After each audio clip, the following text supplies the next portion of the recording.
Hello friends, నేను శరణ్యాని. ఇవాళ మంచు తాకిన పూలు 43వ భాగం చదువుకుందాము. రాసిన వారు మీనా ముక్తేశ్వర్ గారు.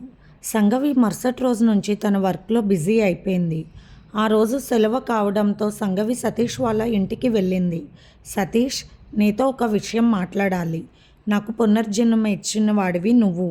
అందుకే నేను తీసుకోబోయే ఏ నిర్ణయమైనా నీకు చెప్పడం అనేది నా ధర్మం. తమ్ముడివైనా సరే, చిన్నవాడివైనా సరే. నేను నీకు మాత్రం చెబుతానంటున్న సంఘవి మాటలకు అందరూ ఆశ్చర్యపోయారు. తాయారం గారు, బంగారాజు గారు ఇద్దరు కూడా లోపలికి వెళ్ళిపోయారు. ఆ మాట వినడంతో ఆ విషయాన్ని పట్టించుకునేలాగా కూడా లేదు సంఘవి మనసు. ఎందుకంటే తను చెప్పబోయే విషయం పెద్దలు వింటే గొడవ అవుతుంది. అంశు కూడా లోపలికి వెళ్ళిపోయింది. చెప్పక్క అన్నాడు సతీష్ సంఘవి వైపు అలాగే చూస్తూ. బాబుకి పాలిస్తూ ఆలోచిస్తూ ఉన్నది అంశు. వదిన ఏ విషయం గురించి చెబుతారో అని. మీ అత్త కూడా పెళ్లి చేసుకుని సుఖంగా ఉంటే బాగుంటుందిరా, కానీ ఎందుకో ఆమె మనసు మారిపోయింది. అసలేంటో కూడా ఊహించినట్టుగా ఉంటుంది ఒక్కొక్కసారి. నువ్వు పెరిగితే నీ మాటల వల్ల మీ అత్తలో మార్పు వస్తే బాగుంటుంది. ఈరోజు తమ్ముడు పార్టీ ఉన్నా మీ అత్తని నీ పార్టీలోకి చేర్చుకో అంటూ నవ్వుతూ కొడుక్కి పాలిస్తూ ముచ్చటిస్తూ ఉన్నది అంశు. ఈరోజు సంఘవి వదిన వచ్చేసరికి తన ముఖం చూసి, ఆ ముఖంలోని గాంభీర్యత చూసి తనకు కూడా ఏదో కాస్త భయంగా అనిపించింది. రాను రాను సంఘవి వదిన గారితో మాట్లాడాలి అంటే ఇంటి సభ్యులమైన సొంత ఆడబడుచైనా కూడా ఏదో బిడియంగా అనిపిస్తుందేమో మరి అని ఆలోచిస్తూ ఉన్నది అంశు. లోపల నుండి గదిలో అత్తగారు మామగారు మాటలు వినిపిస్తూ ఉన్నాయి. ఏ మాటకు మనమంటే లెక్కలేదు. ఏం చేద్దాం? భయం చెప్పు అంటావు, చెబితే నా వైపు వెదవలాగా చూస్తే అందరి ముందు నేనేమైపోవాలంటూ కేకలేస్తున్నారు బంగారాజు గారు. కన్న తండ్రిగా మీకు బాధ్యత లేదా? కూతురు జీవితం ఎలా అయిపోయినా కూడా ఇబ్బంది లేదా? ఈరోజు ఇలా ఉంటుంది వ్యవహారం. కొన్నాళ్ళు జరిగితే అదంటే విలువ లేకుండా పోతుంది. అంతేకాదు, ఇంకా లేనిపోని అపవాదులు కూడా మొయ్యాల్సిన పరిస్థితి వస్తుంది. ఆడపిల్ల ఒక్కతే ఉండడం అంటే మామూలు మాటలు అనుకుంటున్నారా? కనిపించే కాలంలా ఉండదు. ముందు ముందు కాలం అంటూ కళ్ళనీళ్ళు పెట్టుకుంది తాయారమ్మ. అత్తయ్య గారు మాట్లాడుతున్న మాటలు నిజమేనేమో. కన్న తల్లిగా ఎవరికైనా బాధ ఉంటుంది. తన పెళ్లి కాకుండానే తల్లి అయిందన్న విషయం తెలిసినప్పుడు తన తల్లి ఎంత బాధపడిందో తనకే తెలుసు. తల్లి మనసు తట్టుకోలేదు. ఈనాడు తల్లినైనా నాకు తెలుస్తుందని అంశు అనుకుంది పెద్దరికంగా. ఏది ఏమైనా మీరు ఒక మాట చెబితే అంటున్న తాయారమ్మను గట్టిగా కోప్పడ్డారు బంగారాజు గారు. ఆడపెత్తనం అన్నట్టు తయారైంది ఇటువంటి వ్యవహారంలో. తలదూర్చి నేను అన్న విషయాన్ని అమ్మాయి వినకపోతే నేను భరించేది లేదు. అలాంటి విషయాలు నేను పట్టించుకోను. తల్లిగా నీ బాధ్యత చెప్పుకో, లేకపోతే అంతే అంటున్న భర్త వైపు చూసి తల పట్టుకుని అలా కూర్చునిపోయింది తాయారమ్మ. నిజమే, తన భర్త బాధపడుతున్న విషయంలో తప్పులేదు. ఏనాడు తమ కుటుంబంలో ఆడవాళ్ళు అలా ఎదురు తిరిగి ప్రవర్తించి ఒంటరిగా జీవిస్తూ కుటుంబ పెద్దల పట్ల భయం భక్తి లేకుండా ప్రవర్తించేది లేనే లేదు. పక్క వాళ్ళను నోరు మెదపనివ్వకుండా అక్కడున్న వాళ్ళను కూడా వెళ్ళమన్నట్టుగా ముందే అలా మాట్లాడుతున్న సంఘవి దగ్గరకు వెళ్ళి ఏమని చెప్పాలి? తన కన్న బిడ్డకు తను చెప్పడానికి అవకాశం లేకుండా ఉందా? తనకు మళ్ళీ జన్మిచ్చింది తమ్ముడే అని అంత స్పష్టంగా చెప్పినప్పుడు, తను చావు బతుకుల్లో ఉన్నప్పుడు ఎవ్వరూ పట్టించుకోలేదన్న మాటలు దిప్పుతున్నట్లు మాట్లాడుతుంటే ఏమని చెప్పాలి? కన్న తండ్రి మాట్లాడటానికి ఇష్టపడకపోతే నేనేం చేయనని బాధపడుతూ ఉన్నారు తాయారమ్మ. చెప్పక్క, ఏంటి ఆలోచిస్తున్నావు అన్నాడు సతీష్. నీ మనసులో ఏమనుకున్నావో చెప్పు, ఏం పర్వాలేదు. నీ నిర్ణయంలో ఏ తప్పు లేనప్పుడు నీ వెనుక నేను ఉండడానికి సిద్ధంగా ఉన్నానంటున్న సతీష్ వైపు చూసి, ఏమీ లేదు సతీష్ అంటూ మానసాదేవి గారి దగ్గర సరస్వతి గారు చెప్పిన మాటలు విషయాల గురించి చెప్పింది టూకీగా సంఘవి. మరి నీ నిర్ణయం ఏమిటక్క అన్నాడు సతీష్. నా నిర్ణయంలో ఏ మార్పు లేదు సతీష్. అందుకే జీవన్ గారిని మళ్ళీ పెళ్లి చేసుకోమని చెప్పడానికి అక్కడికి వెళ్ళాలి అనుకుంటున్నాను. అందుకే వెళ్ళబోతూ నీ దగ్గరకు వచ్చాను, నీకు తెలియపరిచి వెళ్ళాలి అని అన్నది సంఘవి. అక్క, నీ నిర్ణయం తప్పు కాదు అనిపిస్తుంది, కానీ ఎప్పుడు కూడా ఒంటరిగా ఉండడం అనేది కరెక్టేనా అని కూడా భయం వేస్తుంది. ఇప్పుడు నాకు ఆలోచన కలిగిందక్క అన్నాడు సతీష్. తమ్ముడు వైపు అలాగే చూసింది సంఘవి. నిజమక్క, నీకు ప్రాణాల మీదకు వచ్చినప్పుడు ఎవ్వరూ ఉండలేకపోతే తమ్ముడిగా నేను నిలబడి నిన్ను కాపాడుకున్నాను. అలా ఆడవాళ్ళకు కానీ మగవాళ్ళకు కానీ ఒక అండ ఉండి తీరాలని అనిపిస్తుంది నాకు. అలా అని నేను నిన్ను జీవన్ గారితో నీకు ఉండడం ఇష్టం లేకపోతే ఉండమని మాత్రం నేను చెప్పడం లేదు. కానీ నువ్వు మరో ఆలోచన చెయ్యలేవు. ఇంకొక నిర్ణయం తీసుకుని జీవితానికి ఒక తోడును ఏర్పరచుకోలేవు అంటున్న సతీష్ వైపు అలాగే చూసింది సంగవి.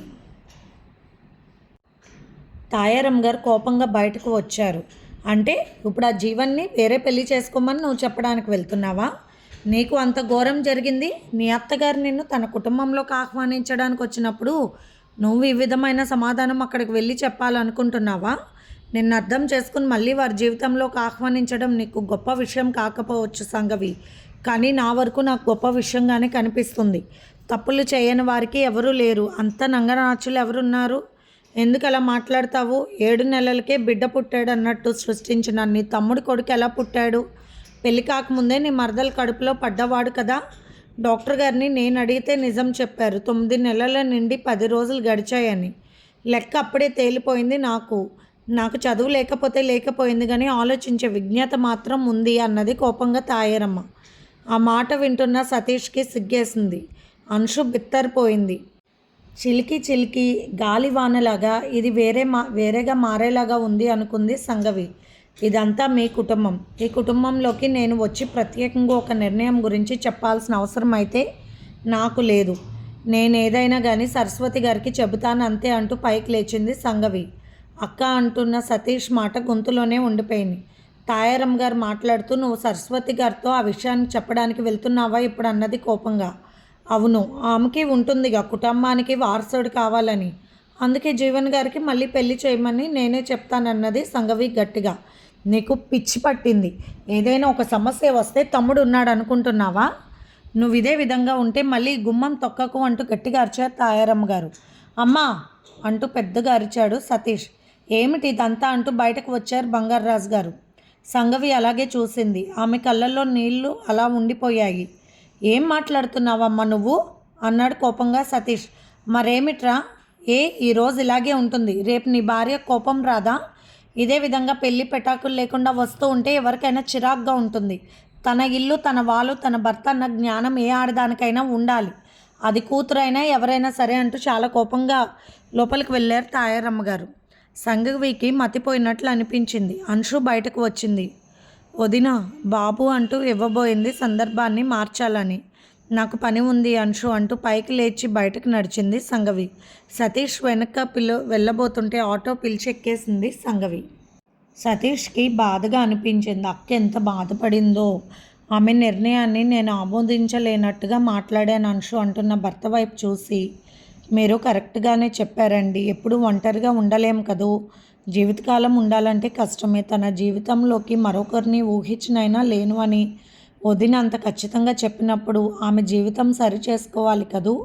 కూతురు కలకల్లాడుతుంటే ఏ తల్లిదండ్రులకైనా కన్నుల పండగ ఉంటుంది అంటున్న అంశు మాటలకు, అయినా అమ్మ ఇక్కడికి రావద్దని అనవచ్చా అన్నాడు కోపంగా సతీష్. పాతకాలపు సంప్రదాయాలలో జీవితాన్ని గడిపిన వారికి కొన్ని విషయాలు అంత తొందరగా అలవాటు చేసుకోలేరు సతీష్. సమయం పడుతుంది. కానీ మీరు ఒక రకంగా ఆలోచించండి. ఇది ఒక రకంగా మంచికే అని నేను అనుకుంటున్నాను. నిజం చెప్పాలంటే వదిన జీవితం చాలా ఉంది. చూసినప్పుడల్లా ఏదో ఒక వెలితిగా మనకు అనిపిస్తుంది. చదువు గొప్ప, పదవులు గొప్పవే కావచ్చు, కానీ అది కొంతకాలమే కదూ. కొన్నాళ్ళ తర్వాత తనకు తోడు లేకపోతే ఆమె మనసు ఎంత బాధపడుతుందో ఇప్పుడు తెలియదు వదినకు.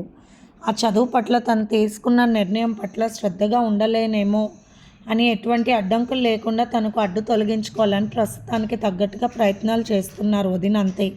కానీ అనుకున్నది సాధించిన తర్వాత ఎవరితో పంచుకుంటుంది? వదిన ఆనందాలు మనతోనే పంచుకుంటుంది. కానీ ఎప్పుడో ఒకసారి ఒంటరి అని అనిపించకుండా ఉంటుందా? అందరం ఎవరు ఇంటికి వారు వస్తే వదిన ఒంటరిగా ఉండదా? అప్పుడు ఆమె మనసుకు బాధ కలగదా? ఎంత చదివినా సంగవి వదిన మనసు సుకుమారమైనదే. ఆ విషయం మీకు బాగా తెలుసు. ఆనాడు కష్టాల్లో ఉన్నప్పుడు వదినను జాగ్రత్తగా తీసుకొచ్చారు. ఆనాడు మీరు తీసుకున్న నిర్ణయానికి మిమ్మల్ని చాలా గొప్పగా నా గుండెల్లో నిలబెట్టుకున్నాను. ఈనాడు మీరు చెప్పిన మాటలు కూడా గొప్పవే. అత్తయ్య గారిని ఏమీ అనకండి అంటున్న అంశు మాటలు. ఒకసారి ఉండు అంటూ పైకి వెళ్ళి సతీష్ డాక్టర్ మానసాదేవి గారికి ఫోన్ చేశాడు. మేడం ఇలా జరిగింది పరిస్థితి ఇది అంటూ ఆమెకు వివరంగా చెప్పాడు. అక్క నేను పిలుస్తున్నా కూడా హాస్పిటల్ వైపుకి వచ్చింది ఆటోలో. మీరు అక్కతో మాట్లాడండి మేడం, నేను ఏదైనా తప్పుగా మాట్లాడానేమో నాకు తెలియదు. అమ్మ చాదస్తం కొద్దీ ఏదో మాట్లాడేసిందంటూ బాధపడ్డాడు సతీష్. సమయానుకూలంగానే స్పందిస్తున్నావు సతీష్, తప్పేమీ లేదు. ఆనాడు నువ్వు ఆదుకోవడమే గొప్పతనమే. ఈనాడు మంచి చెడ్డ చెప్పడం నీ కర్తవ్యమే. అలా ఒకప్పుడు నాకు మంచి చెప్పేవాళ్ళే లేరని మనసులో అనుకున్నారు మానసాదేవి గారు. నేను తప్పకుండా మాట్లాడతాను అనుకునే లోపు సంఘవి తన గదిలోకి రావడం చూసి, సతీష్ మీ అక్క వచ్చిందో ఒకసారి ఫోన్ ఇస్తాను మాట్లాడని చెప్పింది మానసాదేవి గారు. సంఘవి అంటూ మీ తమ్ముడు లైన్లో ఉన్నాడు, ఇప్పుడే చేశాడని ఫోన్ ఇచ్చింది. సంఘవి ఫోన్ తీసుకుంది. ఏంటి తమ్ముడు అన్నది. ఎందుకు అలా వెళ్ళిపోయే ఒక్క పిలుస్తున్నా అన్నాడు సతీష్. లేదురా, నేను తరచూ వచ్చి మీ అందరి మనసులకు బాధ కలిగిస్తున్నాను. నన్ను చూస్తుంటే మీ అందరి సంతోషాలు కూడా మాయమవుతున్నాయి. నా వల్ల మీరు ఇబ్బంది పడకండి అన్నది సంఘవి ఒక పక్కకు వచ్చి మాట్లాడుతూ ఉన్నది. అలా ఎందుకు అనుకుంటున్నావు అక్క అన్నాడు సతీష్ బాధగా.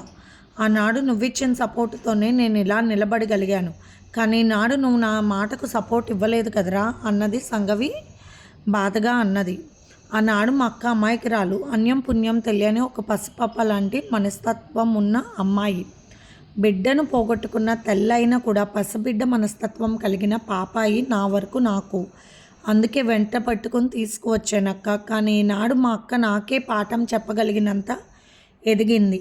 అటువంటి అక్క మాట, ఆమె నడుచుకునే విధానాన్ని గమనిస్తూ గర్వపడుతూ ఉన్నాను నేను కూడా. కానీ ఒక్కసారి నీకు నువ్వు ఆలోచించుకోవాలి. నువ్వు ఆ ఇంటికి వెళ్ళి జీవన్ గారికి పెళ్లి చేశామని చెప్పాల్సిన అవసరమే లేదక్క నీకు.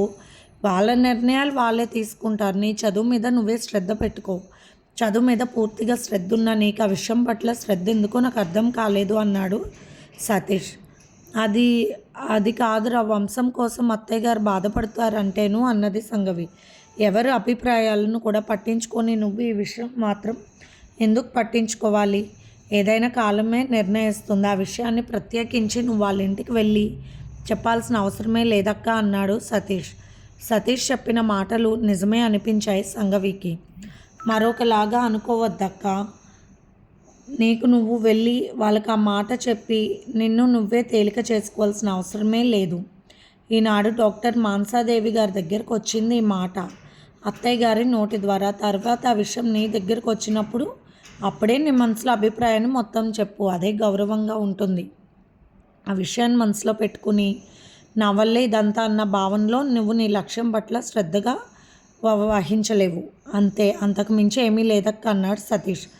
రావడమే నువ్వు అమ్మా నాన్న ఉన్నారన్న విషయాన్ని మర్చి పునర్జన్మ ఇచ్చింది నువ్వే, నీకే ఆ విషయం చెప్పే అవసరం ఉంది అన్నట్లు మాట్లాడితే పెద్దవాళ్ళ మనసు బాధపడుతుంది. ఇంటికి రావద్దంటేనే నీ మనసుకు బాధ కలిగింది కదూ అక్క. అదే నీ మనసులో అమ్మా నాన్నలకు చోటే లేదు, వాళ్ళ మాట అంటే లెక్కలేదని వాళ్ళు నీ నోట ద్వారా వింటే ఎంత బాధ కలుగుతుంది. ఆవేశంలో ఏదేదో మాట్లాడతారు పెద్దవాళ్ళు, అర్థం చేసుకోవాలి మనం. మాటల కోసం మమతానురాగాలు పోగొట్టుకోలేము కదక్క. అమ్మ సంగతి నీకు బాగా తెలుసు, అవగాహన లేకుండా మాట్లాడుతుంది. కానీ ఈ విషయంలో ఆమె చెప్పిన మాటల్లో కూడా నిజం ఉన్నదని గ్రహించక్క. కాలం నీ అమాయకత్వాన్ని మార్చి తెలివితేటలు ఎలా ఇచ్చిందో అలాగే చెడు మనస్తత్వాలను మార్చి మంచిగాను మార్చిందన్న విషయాలను నువ్వు గ్రహించాలి. ప్రతి ఒక్కరి మనసును కూడా గ్రహించుకోవాలి. ఎందుకంటే నువ్వు చదువుకోబోయేది సైకాలజీ సబ్జెక్ట్ కదూ అంటున్న సతీష్ మాటలకు సంఘవికి ఏదో భ్రమలాంటి పొరలు తొలగిపోయాయి ఆమె మనసులో. సంఘవి మనసు తేలికబడింది. నిజమే, అత్తయ్య గారు డాక్టర్ గారితో మాట్లాడిన విషయాన్ని నేను వాళ్ళ ఇంటికి వెళ్ళి చెప్పాల్సిన అవసరం ఏముంది? ఆ విషయం నా దగ్గరికి వచ్చినప్పుడు నేనే మాట్లాడవచ్చు కదా అని అదే మంచి విషయం అనుకుని, అలాగే తమ్ముడు నువ్వు చెప్పినట్లే చదువు మీద శ్రద్ధ పెడతాను. సైకాలజీ చదవాలంటే అందరి మనసులను క్షుణ్ణంగా తెలుసుకునే తత్వం కూడా ఉండాలని చెప్పకనే చెప్పావు. నాకు ఆనాడు పునర్జన్మిచ్చిన తండ్రి అయ్యావు, ఈనాడు జ్ఞానం బోధించిన గురువు కూడా అయ్యావంటూ నవ్వేసింది సంఘవి. ఇప్పుడు మరి నేను పిలిస్తే వస్తావా ఇంటికంటూ నవ్వాడు సతీష్. తప్పకుండా వస్తాను తమ్ముడు. పసిబిడ్డగా నిప్పుల దగ్గరికి వెళ్తుంటే కాలుతుందని అమ్మ ఒకటి వేసింది పిర్ర మీద, అది నా మీద కక్ష అనుకోవడం తప్పు అని నువ్వు చెప్పకనే చెప్పావు. నా మాటలు ఎవరూ మనసులో పెట్టుకోవద్దురా. అంశు కూడా ఏమనుకుందో. అమ్మకి నాన్నకి ఫోన్ చేస్తాను, సారీ చెప్తానన్నది సంఘవి. అలా మాట్లాడాల్సిన అవసరం లేదు, ప్రస్తుతానికి నేను వస్తున్నాను, నాతో రావాలి నువ్వు. ఈ రాత్రికి ఇక్కడే ఉండాలి. అమ్మ ఏది చెప్పినా సరే సరే అమ్మా అను అంతే. అలాగే నేను వెళ్ళనమ్మా ఇంటికి, అలా చెప్పనన్న మాట మాత్రం చెప్పు. మిగిలిన విషయం చెప్పాల్సిన అవసరం లేదక్క అంటూ నవ్వేశాడు సతీష్. కాసేపట్లో కారులో వచ్చేశాడు సతీష్. సంఘవి ముఖం ఎంతో ప్రశాంతంగా ఉంది ఇప్పుడు. ప్రతి మనిషికి మనసులో అలజడి కలిగినప్పుడు మంచి చెప్పేవారు ఏ రూపంగా ఉన్నా కూడా వారు దేవుడితో సమానం అనుకోవాలి ఎవరైనా. మానసాదేవి గారు సంఘవి ముఖంలో ప్రశాంతత చూసి సంతోషపడింది. ఎందుకనో కొద్ది రోజులుగా సంఘవి ముఖంలో ప్రశాంతత లేదు. ఇప్పుడు మళ్ళీ ఆ ప్రశాంతత కనిపించిందని గమనించారు మానసాదేవి గారు. సతీష్తో ఇంటికి వెళ్ళింది సంఘవి. ఇంటికి రావద్దన్నందుకు నువ్వు వెళ్ళిపోయావు, కానీ నేనే వచ్చి నేను తీసుకొచ్చాను అక్క గౌరవంగా, అందుకని ఇంట్లో సభ్యుల ముందు చిన్నబుచ్చుకోవక్కర్లేదు అంటూ నవ్వేశాడు సతీష్. అలాగే అంటూ నవ్వేసింది సంఘవి. ఇంట్లోకి రావడమే అంశు దగ్గర బాబుని తీసుకుని పని ఉండి వెళ్ళానంటూ నవ్వింది సంఘవి. అక్కకు హాస్పిటల్లో చాలా పనులు ఉన్నాయి, అందుకే మనల్ని మర్చిపోయి వెళ్ళిపోతూ ఉంటుంది అప్పుడప్పుడు అని నవ్వేశాడు సతీష్. సంఘవి తన తల్లిదండ్రుల గదిలోకి వెళ్ళింది. నాన్నగారు అంటూ పలకరించింది. ఆయన సంఘవి వైపు చూసి మౌనంగా ఉన్నారు. అమ్మా అంటూ తల్లిని కూడా పిలిచింది. మీరు చెప్పినట్లే వింటాను, అక్కడికి వెళ్ళను, నేనేమీ చెప్పను. నేను రావడమే అలా మాట్లాడడం తప్పైపోయింది నాన్న, క్షమించండి అంటూ తల్లి పాదాలు తండ్రి పాదాలను ఒకసారి నమస్కరించుకుంది. సంఘవి అంటూ తాయారమ్మ గారు కన్నీరైపోతూ కూర్చొని దగ్గరకు తీసుకున్నారు. నీ జీవితం పచ్చగా కలకల్లాడుతూ ఉండాలమ్మా, అందుకే భరించలేక ఏదో మాట్లాడుతున్నాను, పిచ్చిగా అలా మాట్లాడాను. నా బిడ్డ మళ్ళీ ఇక్కడికి రాదేమో అంటూ దిగులు పడిపోయింది నా మనసు అంటూ అప్పటి వరకు ఏడ్చిన ఆమె కళ్ళు ఎర్రగా ఉండడం చూసిన సంఘవి తల్లి కన్నీరు తుడిచి, నన్నే క్షమించమ్మా, పెద్దలకు ఇంకెప్పుడు ఎదురు చెప్పను, చదువు మీద ఇష్టంతో ఏదేదో చేస్తున్నాను, ఎన్ని చదివినా నా వాళ్ళంటూ లేకపోతే అది ఎంత కష్టమో కూడా నాకు ఈ కొద్ది సమయంలోనే అర్థమైందంటూ కన్నీరైన సంఘవిని దగ్గరకు తీసుకుని ఓదార్చారు తాయారమ్మ గారు. బంగారాజు గారు కూతురు తల నిమిరి, పిల్లలు తప్పు చేయకపోతే ఎవరు చేస్తారమ్మా, చిన్నప్పటి నుంచి నువ్వేనాడు కూడా ఎదురు చెప్పిన దానివి కాదు, తప్పు చేసిన దానివి కాదు, ఇప్పుడు చేసావు అనుకుంటాం అంతే కదూ అని నవ్వుతూ కూతురుని చూసి ముచ్చటపడ్డారు తల్లిదండ్రులు. పైకి రావాలనుకునే బిడ్డలకు తల్లిదండ్రుల ఆశీస్సులు ఎప్పుడూ ఉండాలి. వారి మనసులో కాస్త బాధపడ్డా కూడా ప్రభావం బిడ్డల విజయ మార్గానికి అడ్డంకులుగా మారుతూ ఉంటాయి ఒక్కోసారి. అర్థం చేసుకున్న సంఘవి వారి మనసులో శాంతపరిచింది. బయటకు వచ్చి తమ్ముడు మరదల దగ్గర కూర్చుని నవ్వుతూ అందాల బాబుని ఎత్తుకొని ముచ్చట పడిపోయింది. అరే నా పేరు సంఘవి, మీ నాన్న పేరు సతీష్, నీ పేరు సంతోష్, అందరికీ ఎస్ అక్షరం వచ్చిందిరా అంటూ నవ్వింది సంఘవి. మీ అత్త ఏది చెప్పినా ఎస్ అనరా అంటూ నవ్వింది అంశు. ఇంతలో అంశు వాళ్ళ అమ్మగారు ఫోన్ చేశారు. నీరజ గర్భవతి అని సంతోషంగా చెప్పారు. ఆనందపడింది అంశు. సంఘవి కూడా సంతోషంగా మంచి కబురు అంటూ నవ్వేసింది. ఆ రాత్రి తల్లిదండ్రుల దగ్గర పడుకుని హాయిగా నిద్రపోయింది సంఘవి. ఇది ఫ్రెండ్స్ ఇవాల్టి ఎపిసోడ్. రేపు ఇంకొక ఎపిసోడ్తో మేము ముందుకు వస్తాను. మీకు కనుక స్టోరీ నచ్చినట్లయితే లైక్ చేసి షేర్ చేసుకొని సబ్స్క్రైబ్ చేసుకోండి. ఉంటాను.